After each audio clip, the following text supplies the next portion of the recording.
যে নারী রান্না করার সময় তিনটি কাজ করবে ওই নারীর কপাল খুলে যাবে। আল্লাহ পাক রব্বুল আলামিন ওই নারীকে সম্পদশালী বানিয়ে দিবেন। আল্লাহ পাক রব্বুল আলামিন ওই নারীর ঘরে বরকত নাজিল করবেন। ওই নারীর ঘরে আল্লাহ পাক রব্বুল আলামিন রহমত নাজিল করবেন। অনেক মা বোনেরা এখন কিন্তু সংসারের ভিতরে সুখ চান, শান্তি চান, ঘরের ভিতরে রহমত চান, বরকত চান।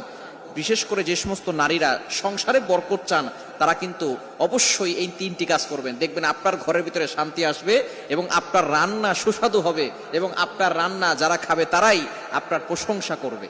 আমরা অনেকেই কিন্তু নিজের প্রশংসা শুনতে চাই এবং অনেকেই আমরা ঘরের ভিতরে বরকত চাই, রহমত চাই।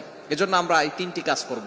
নাম্বার 1, 1 নাম্বার হচ্ছে আপনি যখনই রান্নাঘরে প্রবেশ করবেন তখন আপনি সালাম দিবেন। মনে রাখবেন রান্নাঘরে কিন্তু চুলা আছে। এই চুলা, গ্যাসের চুলা বলেন আর যেই চুলাই বলেন, এই চুলা থাকার কারণে যখন আপনি রাতের বেলা সেখানে থাকেন না, এখানে কিন্তু জিন জাতি থাকার সম্ভাবনা আছে। এই জন্য যখনই আপনি রান্নাঘরে ঢুকবেন তখনই সর্বপ্রথম 1 নাম্বার কাজ করবেন, সালাম দিবেন, আসসালামু আলাইকুম ওয়া রাহমাতুল্লাহ। কেউ থাকুক আর না থাকুক, ঘরে যখনই প্রবেশ করবেন, যদি ঘরে কেউ নাও থাকে তারপরে সালাম দিবেন, কারণ ঘরের ভিতরে অনেক সময় শয়তান থাকে। আপনার সালাম দেওয়ার কারণে সেই শয়তান সেখান থেকে বের হয়ে যাবে। শয়তান আপনার ঘরের ভিতরে আর বসবাস করতে পারবে না, সেখান থেকে শয়তান বের হয়ে যাবে।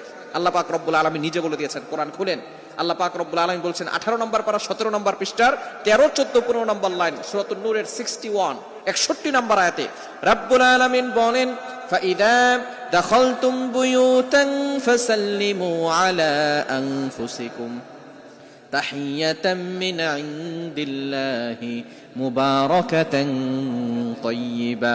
যেই ঘরে ঢোকার সময় কোনো ব্যক্তি যদি সালাম দেয়, আল্লাহ পাক রব্বুল আলামিন ওই ঘরের ভিতরে বরকত নাজিল করেন।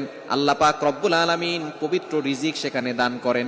এজন্য 1 নম্বরে নারীরা, মা বোনরা যারা রান্নাঘরে যাবেন সর্বপ্রথম সালাম দেওয়ার দরকার আছে না নাই? মা বোনদেরকে এটা শিখে